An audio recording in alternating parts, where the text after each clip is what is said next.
everyone, welcome to my channel. I'm Kaylin, and what better time to talk about emotional intelligence and things like fear, panic, and anxiety with everything going on with coronavirus right now. The big idea that you're going to get out of this video is three things.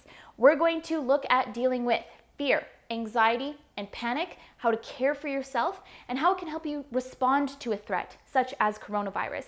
Coronavirus is a real threat, and we should definitely be treating it seriously. But fear, anxiety, and panic can lead to poor self-care, poor mental health, and ultimately ends up adding to the problem. A quick disclaimer. I am not a healthcare professional or a psychologist. I have, however, done my research, and I'm trying to come from the perspective of somebody who values self-care, emotional intelligence, and empathy, and would like to make sure that we are all taking care of ourselves as we are going through something like this. So to start, I think the best thing that we can do when we are experiencing an unknown threat is to make sure we know how to identify emotions within ourselves.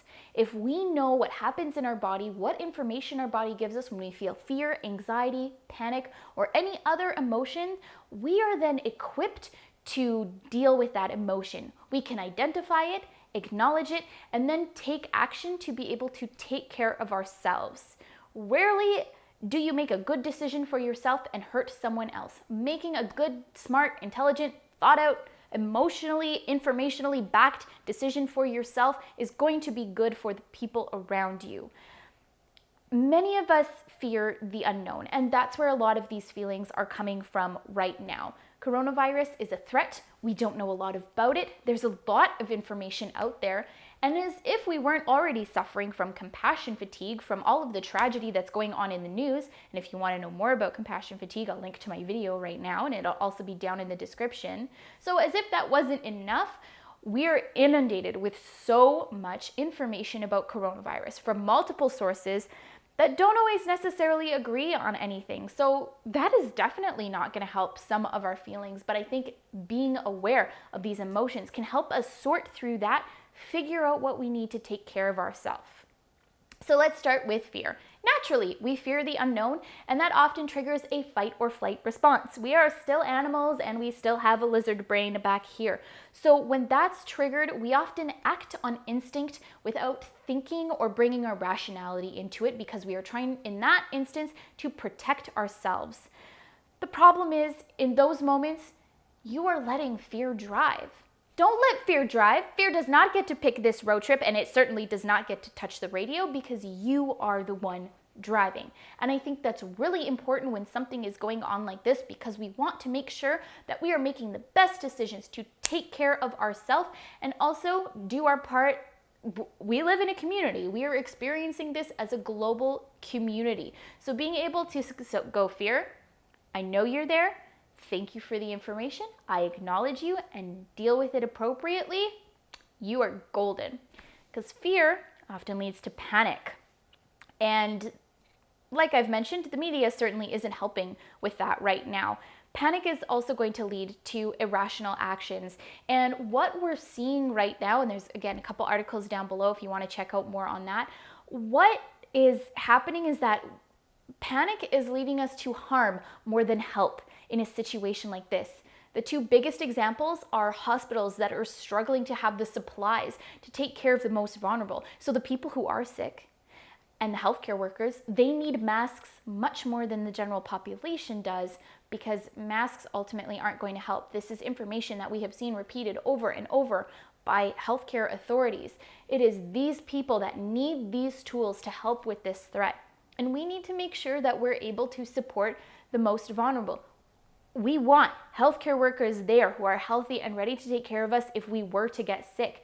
If we are putting them in a position where they might get sick, we're compromising our healthcare system, which is not what we want when we have something like this going on. We're also seeing this in an issue in grocery stores and department stores where people are panic buying way more than is necessary to even quarantine yourself for 2 weeks. And this is harming populations who don't have the money to go out and do big grocery shops and need to go once a week. It's putting a lot of people out there. It's putting strain on production and manufacturing, and it's going to harm people who need over-the-counter medications for their health or who need them to help them not get an issue such as, or not get a sickness such as coronavirus if they're more of an at-risk population. We need to make sure that we're doing our part as a community and being informed. What would we actually need if we got quarantined for 2 weeks? Let's take panic and fear and go, again, thank you for the information, but I've got this. Make decisions to take care of yourself.